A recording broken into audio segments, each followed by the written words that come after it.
السلام علیکم حاضرین، ویلکم ٹو مائی چینل۔ آج کی اس ویڈیو میں ہم بات کریں گے اسکندر مرزا کے بارے میں۔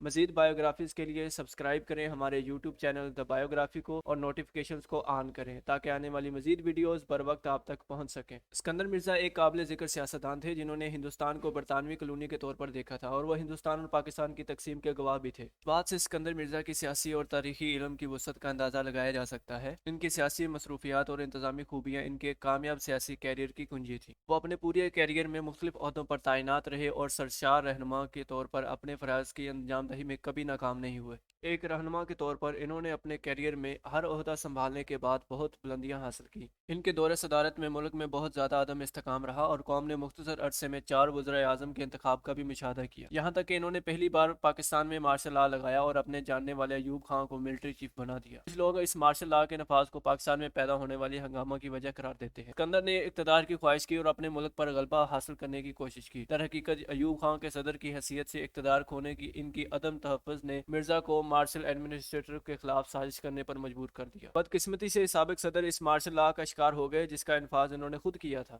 اس طرح کچھ خامیاں اور غلط فیصلے ان کے زوال کا سبب بن گئے۔ پاکستان کے صدر کی حیثیت سے ان کی حکمرانی ختم ہو گئی اور وہ شان و شوکت سے خالی زندگی گزارنے پر مجبور ہو گئے۔ اسکندر مرزا صاحبزادہ سید محمد فتح علی مرزا اور دلشاد بیگم کے ہاں ایک جاگیردار گھرانے میں 1890 کی دہائی کے آخر میں بنگال کے مرشد آباد ضلع میں پیدا ہوئے، جو اس وقت برطانوی ہندوستان کا ایک حصہ تھا۔ ان کے والد بنگال کے آخری نواب منصور علی خان کی اولاد تھے۔ وہ ایلفسٹن کالج ممبئی کے طالب علم تھے اور بعد میں Royal military academy send Hurst میں اپنی اعلیٰ تعلیم حاصل کرنے کے لیے انگلینڈ چلے گئے۔ انگلینڈ میں اپنا کورس مکمل کرنے کے بعد وہ ہندوستان واپس آئے اور 1920 میں برٹش انڈین آرمی میں تعینات ہوئے۔ 16 جولائی 1920 سے مرزا نے فوج میں اپنے کیریئر کا آغاز کیا۔ کیمرونین نامی بٹالین سے وابستہ تھے اور یہاں تک کہ خدا داد خیل آپریشنز کے ساتھ ساتھ وزیرستان جنگ کا بھی حصہ تھے۔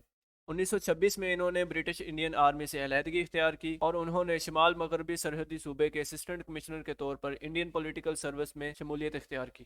اس کے بعد 1930 کی دہائی میں ان کا بطور ڈسٹرکٹ افیسر تقرر ہوا اور وہ چند سال تک اس عہدے پر خدمات انجام دیتے رہے۔ 1938 سے 1945 کے دوران انہیں قبائلی علاقوں کا پولیٹیکل ایجنٹ مقرر کیا گیا۔ بعد میں وہ 1 سال تک شمال مغربی سرحدی صوبہ اور ایڈیشا کے علاقوں کے پولیٹیکل ایجنٹ رہے۔ 1946 میں انہوں نے برطانوی ہندوستان کی وزارت دفاع میں جوائنٹ ڈیفنس سیکرٹری کے عہدے پر دوبارہ کام شروع کیا، برٹش انڈین آرمی کو 2 فوجوں یعنی ہندوستان اور پاکستان میں تقسیم کرنے کی ذمہ داری کے ساتھ۔ آزاد ملک کے طور پر پاکستان کے قیام کے بعد مرزا کو اس کا سیکرٹری دفاع مقرر کیا گیا۔ 1954 میں گورنر راج کا اعلان کر کے ملک کے ہنگامہ خیز ماحول میں امن قائم کرنے کی کوشش میں انہیں مشرقی پاکستان کا گورنر منتخب کیا گیا۔ اگلے سال اس وقت کے گورنر جنرل غلام محمد کی خرابی صحت کی وجہ سے مرزا کو اس عہدے پر مقرر کیا گیا کیونکہ وہ اس عہدے کے لیے موزوں ترین شخص تھے۔ 1956 میں اسکندر مرزا پاکستان کے پہلے صدر بنے جب نئے تشکیل شدہ پاکستانی آئین نے گورنر جنرل کے عہدے کو صدر پاکستان میں تبدیل کیا۔ ان کے دور صدارت میں ملک کو بہت زیادہ عدم استحکام کا سامنا کرنا پڑا